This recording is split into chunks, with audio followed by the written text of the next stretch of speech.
છેલ્લા 10 વર્ષમાં પહેલાં કોંગ્રેસનું 5 વર્ષ માટે શાસન હતું. તે પછી આમ આદમી પાર્ટી આવી. કામ તો ભારતીય જનતા પાર્ટીએ કર્યા છે અને એ લોકોએ ખાલી ફોટા અને એવું પડાવ્યું છે, હુરિયા બોલાવ્યા છે, વેચાઈ ગયા છે. બાકી અમને જોઈએ તો છે ભાજપ જ. એ લોકો નાકે નાકે જઈ અને ખાલી ખોટા ફંદા કરે છે. આમ છે એટલે ખોટું, મતલબ ખોટું જૂઠાણું ફેલાવે છે. ભારતીય જનતા પાર્ટીએ કામ કર્યું હોય, એ લોકો જ્યારે ઓપનિંગ કરવાના હોય તો તેની પહેલાં તે લોકો આવી અને ઓપનિંગ કરી જાય છે. આવું ઘણી વખત બન્યું છે. કામ ભારતીય જનતા પાર્ટીના લોકોએ કર્યું છે એ અમને ખ્યાલ છે.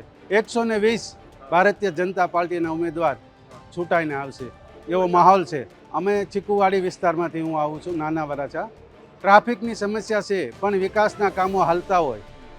માનો કે ઓવરબ્રિજ છે, ખાડીનો થોડોક પ્રશ્ન છે અમારા નાના વરાછામાં, પણ લોકો એડજસ્ટ કરીને ખબર છે કે આ ભારતીય જનતા પાર્ટી જ કામ કરશે, બીજા કોઈ કરી શકશે નહીં.